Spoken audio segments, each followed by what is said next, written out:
All right, what's up, guys? It's Gentry Todd. I'm sitting here with three of my favorite industry leaders in Charleston. Before we get rolling on all things Charleston, home, development, things of that nature, why don't we go around real quick, tell who you are, what you do, what your business is around town.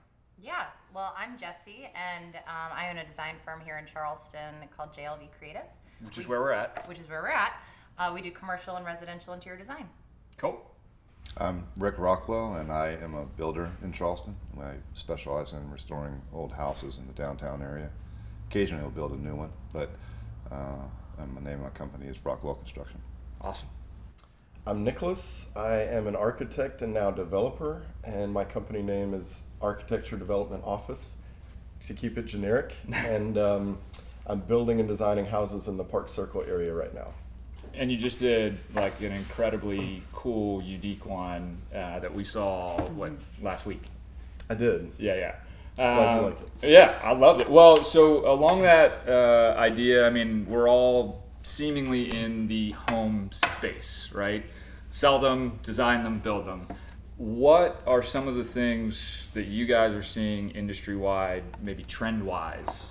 Is there something that you love and want to see more of moving forward, or is there something that you're kind of hoping gets left in 2018 in the rear view?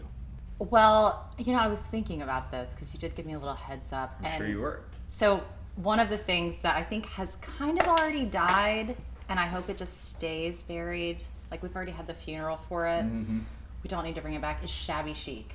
I'm over shabby chic for sure. That being said, you said what do I like and want to see more of? Yeah, right. And I love character, and I feel like you guys especially are going to agree with this. Like, for people to not just do the same thing that their neighbor's doing, for them to inject a little bit of personality and to take some sort of risk, that's what I want to see more of. So whether it's doing a different cabinet color or choosing a flooring option that's like just really unique, or something that they've salvaged, adding in some cool floating shelves, and just doing some things that add a little bit of character to a space versus just saying like, I want to be safe, I want to do white cabinets, white subway tile, and white palette. countertops. That's fine. Yep. But you could do so much more. Sure. I just want to see more risk being taken in that regard. Sure. Which, I mean, I'm sure you two see all the time, especially in some of the older builds you do, right, Rick? Yeah, so the houses that I typically work on are in parts of the town where there's a large inventory of houses that haven't been lived in for decades. Sure. So finding the charm is uncovering and dismantling the house to an extent where you haven't lost the entire house, but you're trying to save some, and that's not always possible. But when you're looking for that charm that time gives you, there's a luck of the draw aspect of because every house is different. You can have a street of Charleston singles that were all built within a 10-year period, and they've all lived completely different lives from one another. So the ability to find historic fabric in a house is really a house-by-house basis. And I'm lucky enough, for the most part, to be working with people that like that journey of trying to find the elements that are within the house. That time, you can't fake time. I've tried. People ask me to make something look old that is not distressing or things of that nature. It never comes off as authentic to me.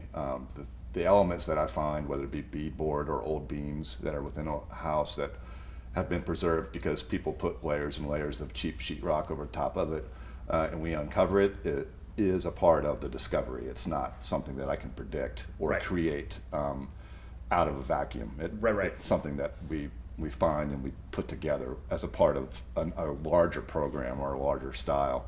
But I'm pretty malleable to what people find attractive in terms of cabinets or colors. I tend not to have a very strong opinion on those things because I find that those things to be reversible, and then unfortunately for me, I don't have a strong feeling about how that goes. I like to bring in people who have those feelings and are driving those conversations. I have lots of those feelings. Right. Because I'm more concerned about the structure or the envelope or the character that I can find and contribute to her vision or the client's vision, or that collaboration that happens as a part of the project's energy. To me, it's fun, but I'm not myopic about those types of conversations or parts of the project. Sure. But I like being able to show somebody who then comes in after I've rebuilt, when she or somebody like her comes into the project, I can say we saved these things, and then they'll incorporate that into what conversations come out from the client's perspective. But for me, it's luck of the draw oftentimes. Yeah. And as somebody that's, I guess, a little bit newer to the scene, especially from a design perspective, do you find difficulty in designing certain spaces around some of the historic restrictions around town, or has it actually kind of been fun adding that element in? Because Charleston does have, I would say, a little bit of its own uniqueness in that we do have historical preservation at the forefront of so much of what we do downtown. In terms of trends and things that I've worked well with my designs, right now, the black windows, the black on black, have really been kind of a strong component of what I've been doing Sure. with my houses. To Jesse's point, I like taking risks, but then it's such a challenge to figure out how to take a risk, but also have it remain timeless. Yeah. So with this latest house that I designed, I chose a Spanish tile for the backsplash of the kitchen, which is a 6-inch cobalt blue, so it makes a statement, but I feel like over time, it's not going to feel like something that somebody's going to say, oh, that was a 2018 tile choice. So I think there's a balance there in choosing something that makes a statement and is bold, but is also going to stand the test of time and not feel like it's such a dated element. Yeah. And from design perspective, I think we've all trended, especially for older homes. I mean, I'm in and out of a lot of suburban areas that were developed back out in the 50s, 60s, 70s, so they were all compartmentalized. Now it's open concept. Does that last the test of time? Do you see more compartmentalization, or do you continue seeing everybody wanting sort of open concept moving forward? My experience, I don't know about you guys, but people are all over open concept, Sure. which I think that it's a great look, and a lot of times it does allow you to get a lot of natural light into a space whenever you open things up. Yep. And it does certainly give flexibility, but I don't know that it's the right fit for every home. I think Right. that it really depends on lifestyle, the family itself, and then also just the fabric of the home. Yep. What would Yeah. you say about that? And also the use of the space. Yeah. Whether my architect is a classicist or a modernist or something in between or off to the left, everybody's into open right now. Yeah. And I don't have a strong voice on that either, because I think because it's easily reversible. If you construct something that allows you to span space, Yes. you have either steel beams or engineered lumber that allows you to open everything up. Then in the future, if somebody wanted to change that, they easily could. Right. So for me, it's about the reversibility of what I do in regards to the house's character. If I can preserve as much of the character of the original house as I can, then Sure. great. And if I do deviations or manipulations like open floor plans, a lot of the houses downtown, Charleston singles, Freedman's cottages, they're linear floor plans. It's room. Yep.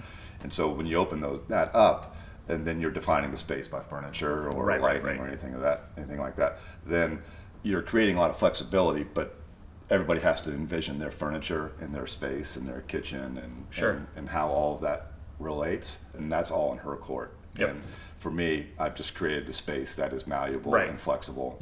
You've set the canvas. Yeah. And for me, that's all I see right now is open floor plans, and I think it's fine. Sure. I don't know how that's going to last. I don't know how that's going to age. I don't know what it's going to look like in 20 years. Right. To his point about something looking dated, that is a product of our architectural vocabulary right now, and it's a product of our time. And in 20 years, everybody's going to call it as such. And Right. but I don't know what that looks like in 20 years, Right. or how people feel about it in 20 years. Well, and maybe that gets us to a sort of a bigger topic, which, right now, as you've seen over the test of time in Charleston, there's just been a lot of change. Mm-hmm. And with that, we're sitting in an area in Mount Pleasant that people used to consider the country. Oh yeah? So as we've sprawled out, we've had a lot of good things happen to the area in terms of just business coming in, a lot of great press, Condé Nast #1.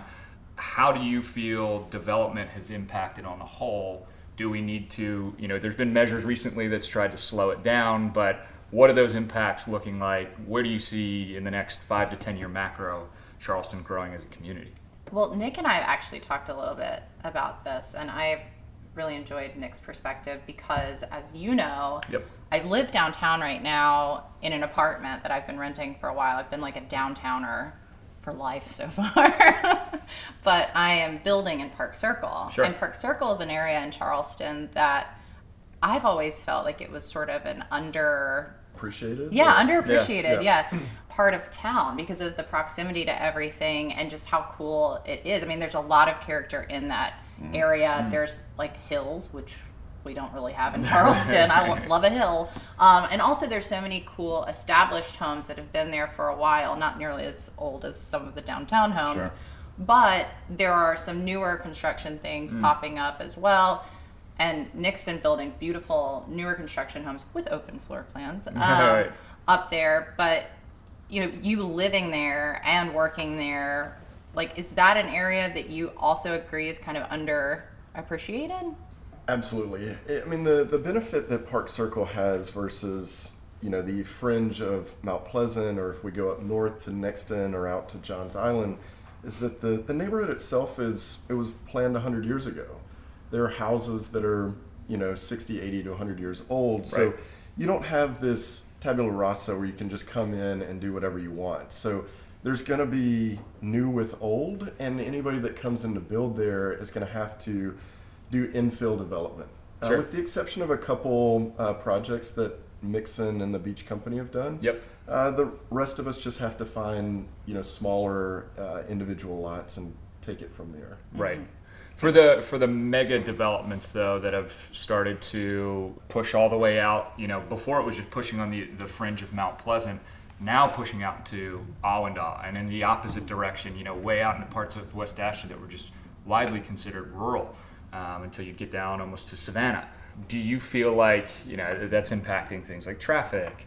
A big part of the reason people are going out that direction is affordability.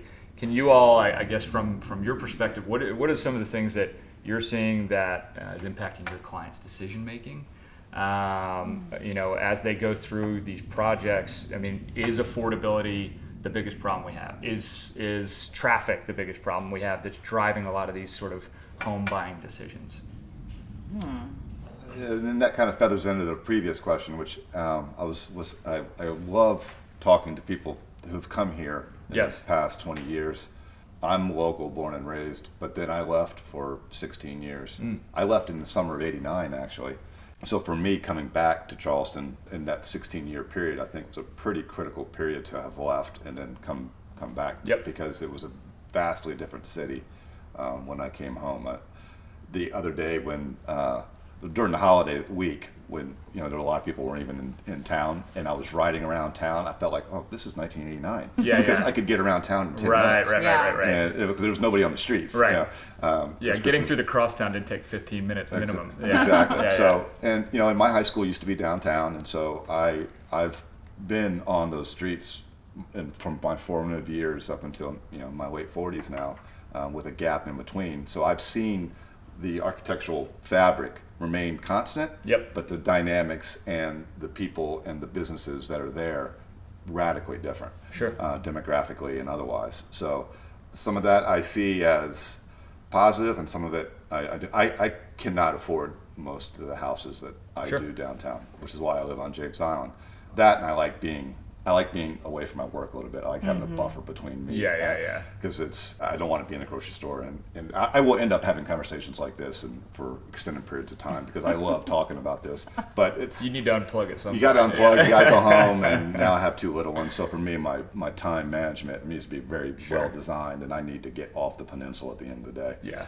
But for me, I've seen a lot of changes, and I do think there's a mix of good and bad with that. But I came back to Charleston intentionally to work on the peninsula, very specifically to work and where I was trained and educated in and around Detroit, studying historic buildings. So for me, coming back to Charleston was a very intentional decision because I wanted to come to a market where my perspective was appreciated. Sure. And saving old buildings was not something I had to sell anybody on. Yeah. I found people in the Midwest. Ingrained in the culture. Well, it is, Yeah. and it's nonpartisan, it's not controversial. Right. It's accepted. It is. Yeah. It's a part of the fabric, and it always was.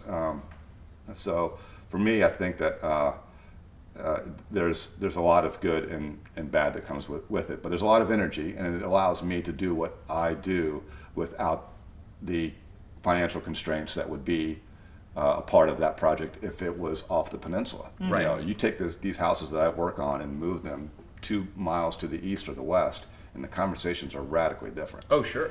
So I feel like we're fortunate if we have found a niche in a certain part of this city that is a thriving city, that Yep. is a city that people want to come to for reasons that are hard to calculate. And this Yep. isn't Silicon Valley, or this isn't some Right. part of this country where there's a large industrial complex, though some of that's changing with Boeing and things. So there are some big draws here that weren't here when I grew up.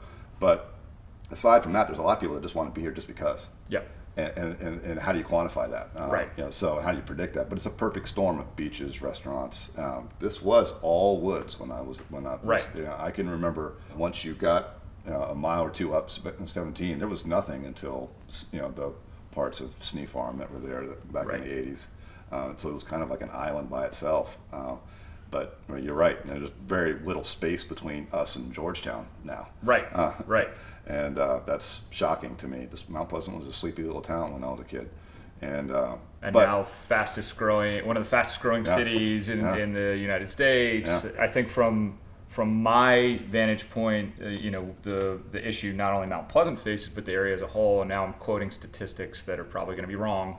But ballpark, the Chamber of Commerce came out and said from 2010 to roughly 2016, 2017, housing pricing has increased roughly 40+%. And during that time, wages have increased in the area about 12. Wow. So that delta, Yeah. is impacting a lot of decisions, especially when being made housing-wise, which is why I think, when I first started selling property, John's Island was like, you want 5 acres and to be left alone. yeah.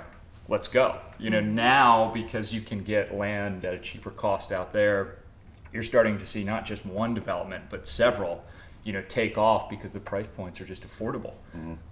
So, how do we combat? I don't know what that answer is. I'm trying to figure it out within the context of my industry, but how do we figure out the sort of affordability problem, I guess, that we've created here because we've had such buzz. We've got people retiring here. We've got people here now moving for work thanks to big manufacturers like Boeing and Volvo and Mercedes.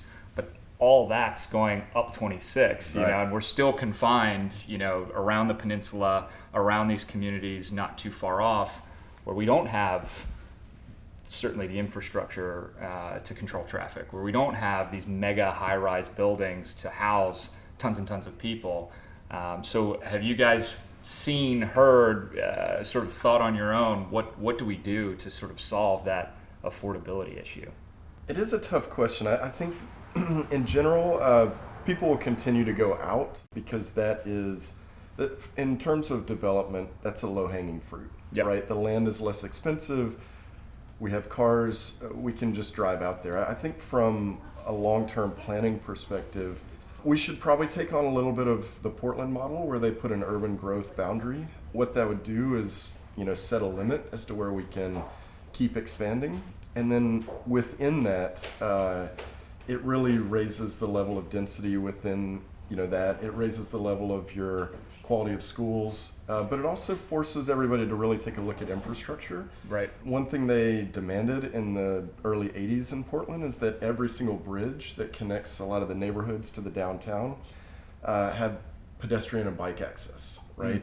So that was something the citizens did, which we're trying to do with the West Ashley connection. I was going to say, they keep going back and forth on that West Ashley. It's an age-old, Yeah, fight, right? you're right. It's something that a lot of cities, deal with, but it's one that needs to happen, right? Because we have to have better connections within our own neighborhoods, but then also to, where jobs are. So that would be kind of one strategy that I would look at. Last thing that I'll touch on with that is that density is not a scary word for me. Yeah. It is for a lot of people here, and being a transplant coming from New York. Yeah, coming from New York, 400 square feet is like, this is huge. but I think people look at it as it creates problems, but I think it also solves a lot of problems. Yeah. And what I was alluding to earlier is when you start creating other than downtown, right? We all agree that it's historic and that we're not going to touch a lot of the buildings there. But if you're looking at West Ashley, Mount Pleasant, Park Circle, let's make these as dense as possible so that we're not actually going out into this untouched land out in Johns Island or Right. out toward Allendale. Let's leave that. Let's increase the density. And we all know that millennials are less likely to buy because they're more likely to want to live next to where they work, or they want to walk to where they go to Right. happy hour, things like that. So Which in a weird way too, boomers are starting to replicate a lot of the same That's true. behaviors, right? Because That's they're true. downsizing from the McMansion and moving back towards It's a great walkability point, and right? amenities, right? they want to live next to where they can have 10 options for dinner. Right. So I think we have to start looking at more dense options, right? And that starts with planning. We have to talk to our city planners and allow for more density. And then the affordability question is allow developers greater density. It's something they do in San Francisco, it's something they do in New York, it's just part of their culture. So you allow for greater density as long as you incorporate 20 to 30% affordability within that. So then Sure. you start to blend affordable and market rate housing together, and it creates better communities and it creates more walkable Right. lifestyle. Right. In terms of density, thoughts, especially as it, as I guess truly the only Charlestonian that's seen sort of this build-up, do you have any problem with creating more density around town? No, I think it's a good thing, but that is a part of a much bigger picture about Yeah. what kind of community we want to build and live in, and there are a lot of individual decisions that people have to get their head around if they're not young and want to be where the energy is, or older and are downsizing. Those are some pretty predictable trends, but then there's a lot of us that are in between that have to make decisions based on whether or not we have kids, or Right. what the schools are like, and those are tough decisions to Sure. navigate in Charleston, anywhere in the country, I suppose. But when I grew up, moving out to the suburbs was the ideal, right? And Burns Downs was Charleston's first subdivision off the peninsula, right? So those neighborhoods, and I went to Blessed Sacrament right there on Savannah Highway all through grade school. So when I was a kid, and the basketball went into Highway 17, we'd go out and get the ball. Yeah, right. You know what I mean? Like that. Not anymore. That was a thing. Yeah. And that fence wasn't there. But for me, I think that seeing Charleston's growth and the return to the city, where I always wanted to be downtown. When I was a teenager, that's where we wanted to be. That's where the energy and the vibes were. That as a young person, where you wanted to be. And I don't think that needs to be a young person's perspective. That Sure. that can be all of us as we get older. I find oftentimes that I just put myself in the best proximity to the positive trend that I can. So if somebody wants to talk to me about building something out, and I decline. My projects, you could draw a circle that's that has a 3-mile diameter, and you will hit every project that I have right now. And that's by design. I've tried to do projects all over Kingdom Come when I first started, and it was a challenge because I didn't have the ability to make quick decisions and get on the job site quickly.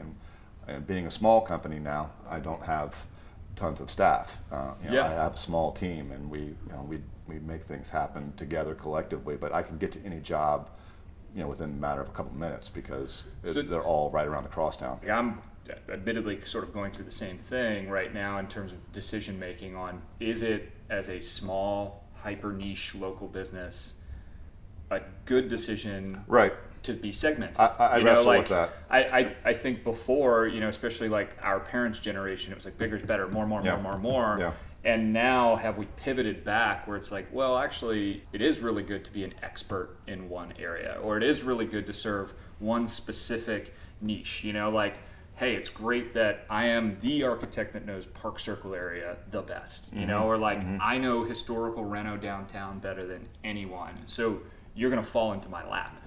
Because I'm viewed as the expert. Is that the way, I guess, local business, that's the way your business is trending? Because that's something I wrestle with all the time. Me too. I mean, I had a friend of mine this morning reach out to me and ask me when I'm going to do another project in the West Side. Yeah. And I didn't really have an answer for him because now I'm in the East Side. And, so you can kind of find yourself in these little niches almost by accident because the opportunities are in Park Circle or North Central, or Wagner Terrace, or, the different parts of the city that go in and out of vogue for various reasons and have, their moment in the sun where people want to be in that part of the city.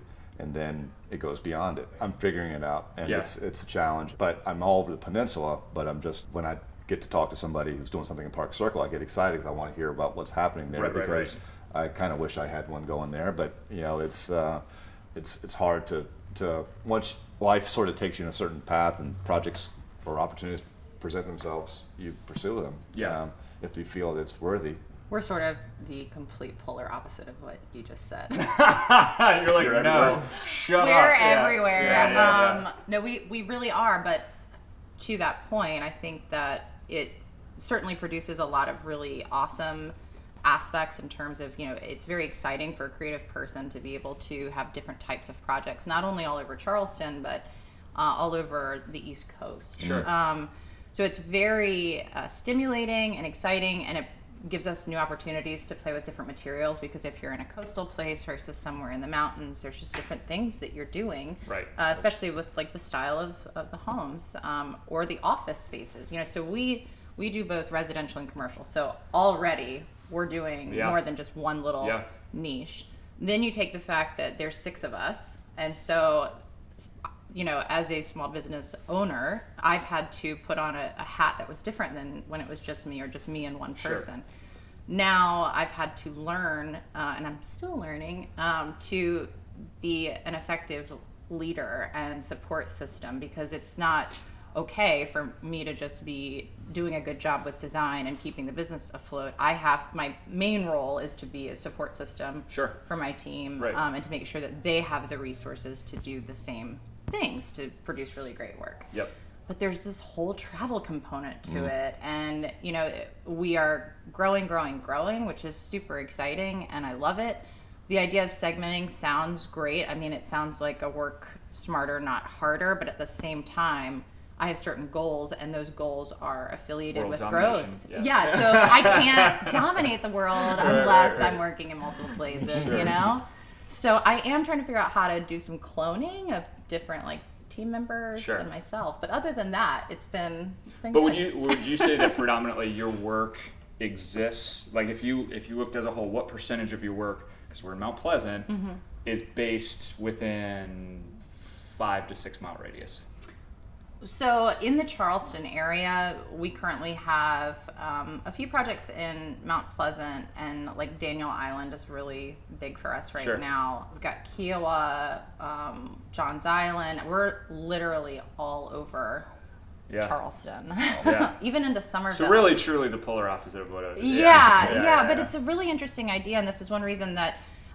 So I'm not from Charleston, but I've lived here for 20 years. Sure. And I've seen significant shifts, not in just the traffic and the change of the landscape with where people are moving, but also the type of person that's coming here and staying here. Yes. And so I've been really excited. I was just having this conversation with another entrepreneur the other day about how there's so many people that have these wonderful ideas that instead of what I used to see, which was them leaving and going to California and New York and elsewhere to pursue their dreams and pursue their careers, they're saying, you know what, I really love Charleston. I love the quality of life that I have here. I'm going to invest in my community and build my career here. I'm seeing it a lot with females as well, which gets me super excited. I was going to say, I picked up a client the other day, works for one of the big financials up in New York. After 8 years of doing that rat race, hey, you can live wherever you want. Where do you want to set up your life?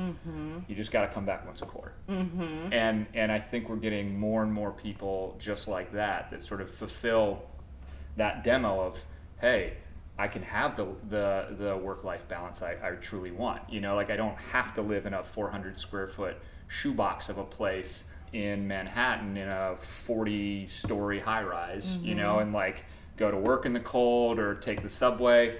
I can live near the beach. I can telecommute in. So I think that may be a huge draw for us sort of moving forward, and possibly why you're doing world domination, because you've created all these connections all over. Well, you just moved down from New York recently, so you've probably experienced some of what Gentry was just talking about. Oh, absolutely. And I think, the broader discussion that we've been, wrestling with is that I don't see this trend slowing down. No. I think by 2030, 1 million people projected to be here. That's right. Yeah. So for the next, I think till 2040, we're the Carolina corridor region is predicted to have the most growth of any along the East Coast. Yep. So we need to address some of the issues that we were talking about earlier in terms of density, in terms of infrastructure. Whether we like it or not, the people that have grown up here, like, this is the reality. Yeah. Right? Like, it's moving toward that, and the economics and the desirability of lifestyle is just not really going to change. In terms of like business size and region, I would completely agree with everything that's been said. It totally depends on your business model. Totally. Yeah. For me, it's best for me because being a developer now, it's like there's a political component, and you can't know everybody within every Town council. Right. So once you get your connections within especially being a small developer, that's kind of your bread and butter. Sure. Right? Tough to clone that from community to community. Right. Yeah. Whereas you're looking for clients that can fit with your taste and your budgets, and you need to be kind of everywhere, right? And they need us to be everywhere because That's somebody right. that's building here might also have a lake house, or Sure. there's Sure. just different Absolutely. It's needs. more exposure for you. The better your exposure is, the more clients you're going to have. So it's a win-win for you just to be everywhere. I would also say that this has always been Charleston, though. Charleston is a port town that has always been growing, has always had Yep. development pressures, though they probably called it other things. Where, but it has always been the case. Ansonboro was the first neighborhood to be built out of the center of the major part of the city, and that that was a part of getting away from the smells of cattle and other animals being slaughtered and salted and loaded on the ships. I mean, people were always moving away from the heart of what was a city in the 18th and 19th century. So this is not new. This is a part. Nathaniel Russell it was from Rhode Island. And he has a house museum in downtown on Meeting Street. So, Right.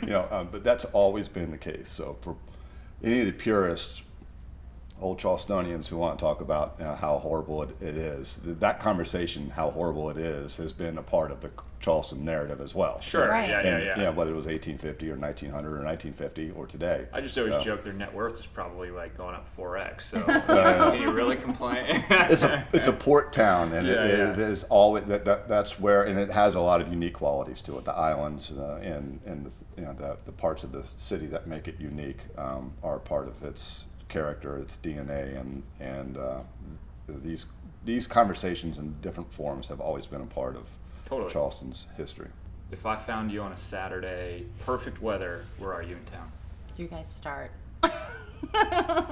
Either kayaking near Shem Creek or somewhere on Sullivan's, eating and going to the beach. Yeah.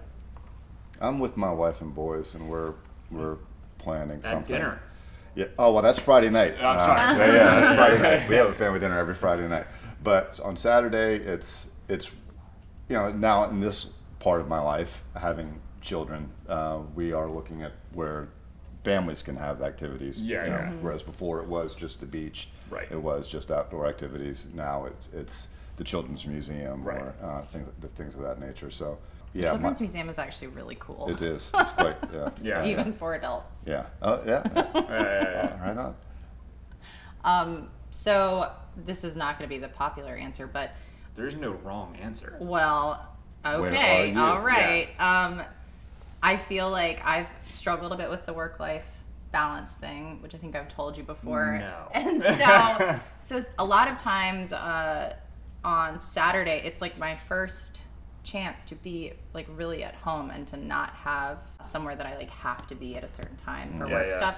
So sometimes it's just I sleep in, I open my door to my porch and let like the nice breeze come in, and I just kind of putz around the house a little bit. How late do you sleep in? Because I think I texted you at like 8:30, seemingly thinking like, oh, everybody's awake now. Sure. Yeah. It's a nice She was day. like, this was not sleeping in, you moron. Like, what are you talking about? I'm like, I already got stuff done. Yeah. No, I feel like 9:30, like that's a sleep in. That's like a weekend luxury sleep in, right? Ish, yeah. Anyway, so, but then I'll go to the gym, I like clean, that's when I like deep clean. I do all the like kind of lame stuff, but it feels so good. I can like light my candles, open my little door to my porch. Let See, the this breeze was come supposed to in. be like a shameless plug for just like how much you love Charleston, but you know, Yeah, no, I just love being a my homebody, downtime. Yeah. But I do go you to could the be gym. anywhere. Yeah. Go to the gym. I come here a lot of times on Saturdays, but Mm. you know, I think Sundays when I get to like maybe I'll go explore, and I'm spoiled because I live here, so I get this all the time. True. And being in business for yourself, it's like you just take your time when you can get it. So Yeah. this Saturday setup was probably a bad one. I still contend western part of Sullivan's Island, sunset summertime with some form of takeout. It's the best setup. You get the sunset like right over the water in the city. There's very few people around. Well, not now. Now everyone's Well, the getting it. 7 people that watch this are going to be there, but Station 16. yeah, somewhere down ish. there. Yep. Take the dog down, watch the sunset, and then once the mosquitoes come out, once the wind dies, that's when you get off. Yep. I love playing bocce ball in that area, especially if it's low tide, because Oh, there's an yeah. enormous expanse of beach there. Totally. You've got the harbor, the city in the background. It's gorgeous. Well, maybe I will go there. I mean, that does sound fun. I mean would, that not that do was that like on a what Saturday. made me fall in. Yeah, but then quickly realized like I'm never affording Sullivan's Island, so I'll just come over the bridge and visit, and that all day. I think the last question I had was from a buddy when I threw this shamelessly up on Instagram yesterday. He had a very specific question, of which I thought especially you two gentlemen might be able to help with. Container building in Charleston. He's frustrated that he can't do it.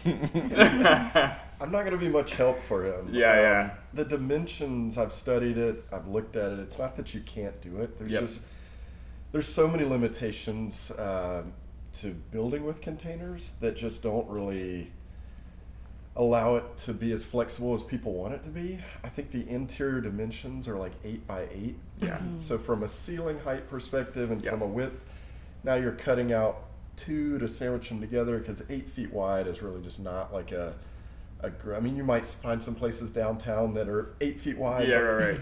If you're building new construction, that's not really a typical comfortable dimension to live in, and there's no insulation, there's no systems. Right. So I'm going to be a Debbie Downer on this one. You If mean you're it's really, not as easy as that Facebook article that they released? and most of the time when you see these done, they are pop-up stores for Adidas or Freitag or Totally. and it's like we can put some glass in one end, Right. and we can somehow put like a makeshift HVAC unit in, and it's like you can make it work for stuff like that. If you really have a desire to do it, I'm not saying you can't, but Yeah. you're going to have somebody that's going to work with you and get really creative. Yep.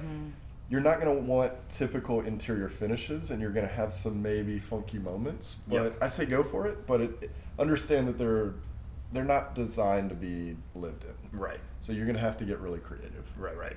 I will say I kind of don't understand why we haven't seen some sort of tiny house movement in a stronger sense. Like I've seen like a couple some. pop up. Yeah, but Yeah. it's like very few and far between. Yeah. And even when you go to Greenville, we were just there doing some installations like a week ago, and there's an actual tiny house community. And it's really cool. And as somebody who's interested in the design aspect, I would love to get my hands on some tiny houses, because I think it's a huge challenge to incorporate all the functionality and also make it look really clean Right. and awesome.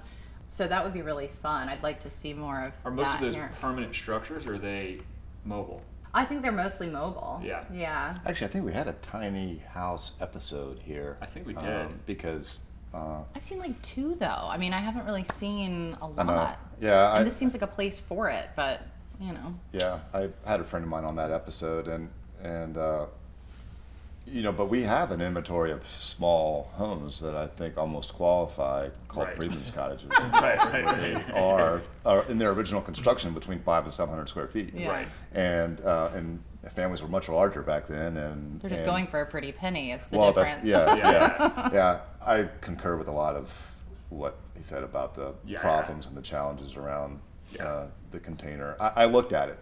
Well, because you can seemingly get the structure for so cheap, Well, but but- then it's the manipulation thereof. But it's nothing, because Yeah. you have to cut in windows, cut in Totally. doors, you have to Yep. insulate it, you have Right. to. And so then what's left Yeah. from the container Yeah, aspect that's original and then truly usable? I converted some barns into residential structures in the Midwest, or other uses, and you were always trying to morph modernity, just like I do with the historic houses. The historic houses probably lived just fine until air conditioning, and now the challenges of creating an internal space that's climatized and efficient that never was meant to be is a challenge enough. Let alone going from something that has a completely different original use to being lived in. It's too hard. I have a friend who made an art studio with one, but cool. but not to be lived in, and not to be even worked in the summertime. Right. Tell your friend to contact me. I mean, if he's got the time and money, I mean, I'd love to see it. we can do it. It's just takes a lot of planning and Sure. Sure.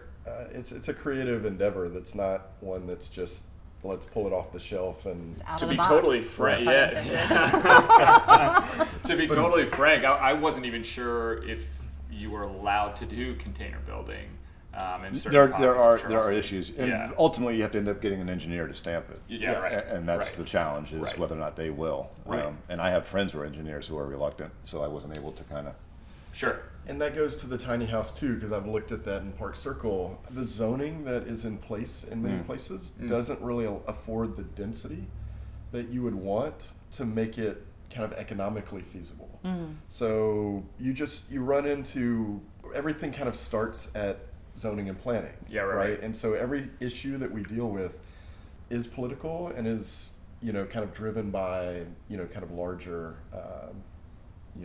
planning issues. So Which, decade ago is probably a little bit easier to grease that wheel than it is today. potentially, I won't touch that. Right. Well, anything else you guys want to plug before we wrap up? Any questions you have you want to touch on?